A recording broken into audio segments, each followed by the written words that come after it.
اعوذ باللہ من الشیطان الرجیم بسم اللہ الرحمن الرحیم۔ السلام علیکم۔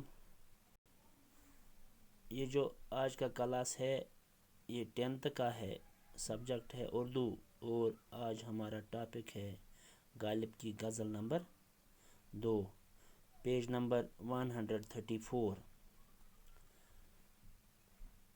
غزل ہے: کوئی امید بر نہیں آتی، کوئی صورت نظر نہیں آتی، موت کا ایک دن معین ہے، نیند کیوں رات بھر نہیں آتی۔ آگے آتی تھی حالت دل پہ ہنسی، اب کسی بات پر نہیں آتی، ہے کچھ ایسی ہی بات جو چپ ہوں، ورنہ کیا بات کر نہیں آتی۔ مرتے ہیں آرزو میں مرنے کی، موت آتی ہے پر نہیں آتی، کعبہ کس منہ سے جاؤ گے غالب، شرم تم کو مگر نہیں آتی۔ پہلا شعر جو ہے: کوئی امید بر نہیں آتی، کوئی صورت نظر نہیں آتی۔ بچوں، اس کی تشریح ہے۔ غالب فرماتے ہیں کہ انسان کی زندگی خواہشات اور آرزو سے بھری ہوئی ہے، خواہشات اور آرزو سے بھری ہوئی ہوتی ہے۔ میری بھی بہت سی خواہشات ہیں لیکن وہ پوری نہیں ہوتی ہیں۔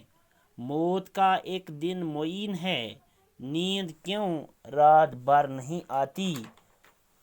شاعر کہتا ہے اس شعر میں کہ ہر ایک کو اپنے اپنے مقررہ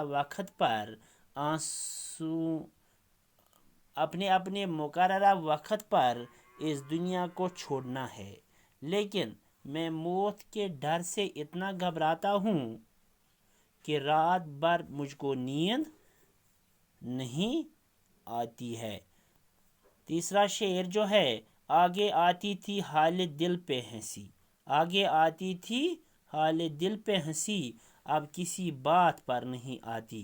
شاعر کہتے ہیں کہ ایک زمانہ ایسا بھی تھا، یعنی ایک وقت ایسا بھی تھا جب ہم اپنے حال پر ہنستے تھے، جو بھی ہمارا حال تھا اس پر ہم خوب ہنستے تھے، کیونکہ میں اپنی زندگی کی مصیبتوں کا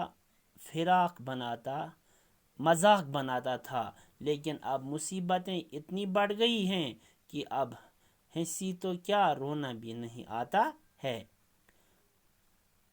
دوسرا شعر: ہے کچھ ایسی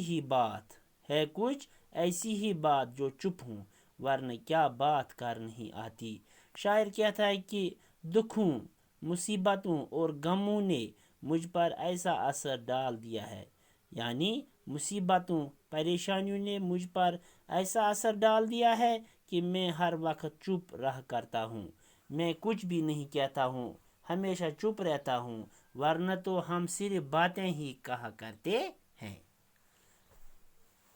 مرتے ہیں آرزو میں مرنے کی، مرتے ہیں آرزو میں مرنے کی، موت آتی ہے پر نہیں آتی۔ شاعر کہتا ہے کہ میں زندگی کے دکھوں اور پریشانیوں سے تنگ آ چکا ہوں، اور اب میں مرنے کی آرزو کر رہا ہوں۔ موت کو تو آنا ہی تھا، پھر کیوں نہیں آتی؟ اب موت کی آرزو بھی پوری نہیں ہوتی ہے۔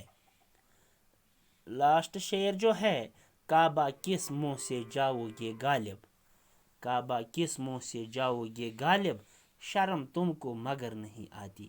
شاعر اپنے آپ سے کہتا ہے، اپنے آپ سے مخاطب ہیں کہ میں بہت گناہ کر چکا ہوں، وہ گناہ جن کو معاف نہیں کیا جا سکتا، میں نے اتنے گناہ کیے ہیں کہ ان کو معاف نہیں کیا جا سکتا ہے۔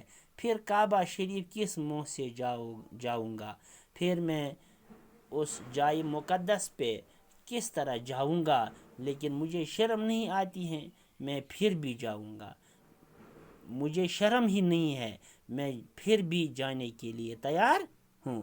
بچوں، یہ تھے غالب کی غزل نمبر 2، اس کی تشریح بھی ہم نے کی ہے۔ اب اس میں کچھ اشعار، یہ سوالات دیے گئے ہیں آخر پر، انشاءاللہ یہ ہم صبح کریں گے۔ آج اتنا ہی، شکریہ.